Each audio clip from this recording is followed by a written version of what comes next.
कालपासून सोशल मीडियावर निवडणूक आयोगाचा शिक्का असलेलं हे पत्रक खूप जास्त व्हायरल होत आहे. काय म्हटलात? निवडणूक आयोगाचा शिक्का नाही आहे, भाजपचा शिक्का आहे. एकदम बरोबर आहे. काय आता भारतामध्ये तर सगळ्यांना हे माहीत झालेलं आहे की निवडणूक आयोग नावाची गोष्ट ही काही निष्पक्ष यंत्रणा राहिलेली नाही आहे. कारण की असं दिसतं की ते खूपदा पार्शिलिटीज करताना दिसत आहे. इतक्या चुकीच्या गोष्टी या सगळ्या भाजप नावाच्या मोठ्या पक्षाचे अनेक पदाधिकारी करत असले तर त्यांच्या विरोधात कारवाई होताना दिसत नाही. आणि आज तर चक्क हद्दच झाली. म्हणजे आता हे पत्रक तसं जुनं आहे. केरळमध्ये यांना म्हणजे एका व्यक्तीला, एका पदाधिकाऱ्याला निवडणूक आयोगाने हे पत्रक पाठवलेलं होतं आणि चुकून असं झालं की त्याच्यावर निवडणूक आयोगाचा शिक्का मारायचा तर भाजपचा शिक्का मारला गेला. आता ते अनेक लोक म्हणतच होते की निवडणूक आयोग नावाची गोष्ट ही भाजपच्या कार्यालयामधूनच चालवली जाते की काय. ते चुकून असं झालं असेल की एरवी भाजपचे शिक्के मारत होते आणि नंतर त्यांना कळलंच नाही की ही निवडणूक आयोगाची नोटीस आहे. शिक्क्याच्या याच्यात हात घातला जिथे नेहमीचे आपले शिक्के आहेत आणि भाजपचा शिक्का मारला. याच्यावरून गदारोळ चाललेला आहे. अनेक लोक भडकलेले आहे आणि तुम्ही बघा लोक काय म्हणत आहेत. आणि याच्यावर खरं म्हणजे हे जरी जुनं असलं, म्हणजे याच्यावर 2019ची जरी तारीख असली, हे केरळचं जरी असलं तरी निवडणूक आयोगाचा खुलासा आलेला आहे.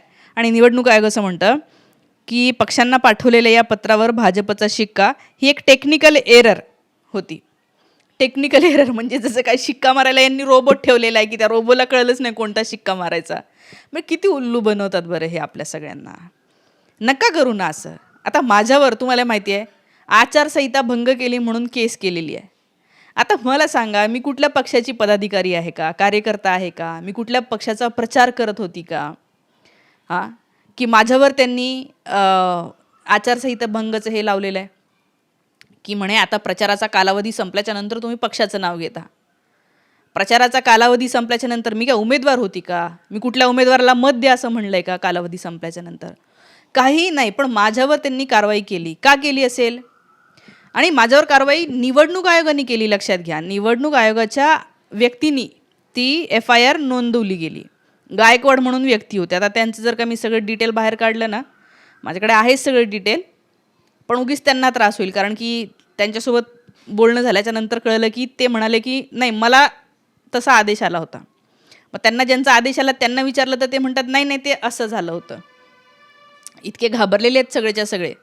आणि थोडक्यात त्यांनी निवडणूक आयोगाने का FIR करायला लावली माझ्यावर?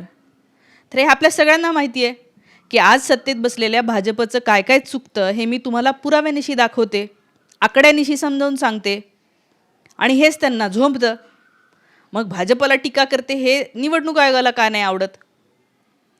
आणि हे इथं पत्रकारून दिसतंच आहे, शिक्काच मारलेला डायरेक्ट की आम्ही कोणत्या पक्षाचे आहोत.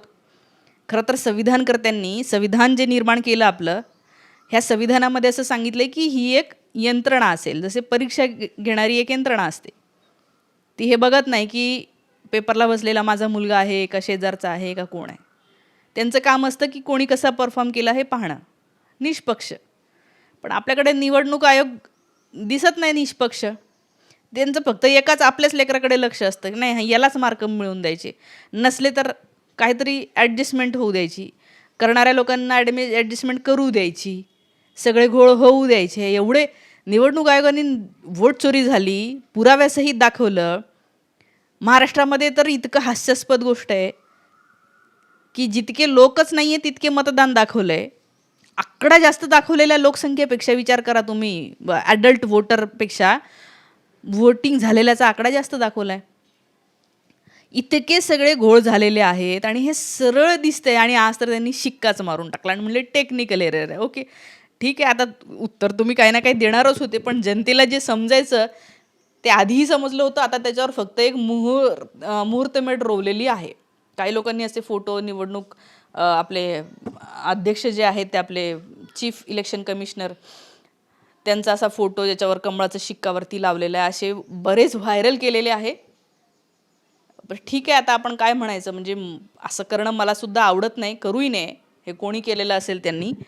पण निवडणूक आयोगाने पण असा शिक्का नव्हता मारायचा ना, त्यांनी मारला शिक्का. तर आज भारतातल्या लोकशाहीची अशी अवस्था आहे. इथपर्यंत आपण आलेलो आहोत काल भगतसिंग यांना शहीद दिवस होता, कालचा दिवस आपण त्यांना आठवण केली. आज भगतसिंग असते तर काय त्यांनी सडेतोड यांच्या विरोधात बोलले असते. एक तर धर्माचं राजकारण त्यांना बिलकुल मान्य नव्हतं. आपल्या सगळ्या मित्रांना सांगितलं होतं की धर्मबिर्म गुंडाळून ठेवा तुमचे. कोणी हे म्हणायचं ना माझ्या धर्मात हे खातात, तुझ्या धर्मात ते खातात. धर्माची आयडेंटिटी बिलकुल शो करायची नाही, हे भगतसिंग म्हटलेले होते. आणि त्याच्यामुळे हे जे काही आज धर्माचं राजकारण सगळं चाललेलं आहे, धर्माच्या नावाने भांडणं चाललेले आहे, याच्यावर भगतसिंगांनी खूप आधीच म्हणून ठेवलेलं आहे. आणि आता ह्या सगळ्याला ज्या यंत्रणा आपण म्हणतो सडवल्या यांनी, नाही का. म्हणजे ठीक आहे, एखादा पक्ष किंवा सत्तेत बसलेले काही लोक भ्रष्टाचार करत असेल, वाईट मार्गाने काही गोष्टी करत असेल, तर आपल्याला असं वाटायचं नाही की नाही काही यंत्रणा आहे, इलेक्शन नावाची गोष्ट आहे, आपण त्याच्यामधून व्यवस्था बदलून बघू. प्रशासन आहे, पोलीस आहे, हे आपल्याला मदत करतील. नाही म्हणायला करणारे आहेत ना, प्रामाणिक खूप पोलीस अधिकारी पण आहेत.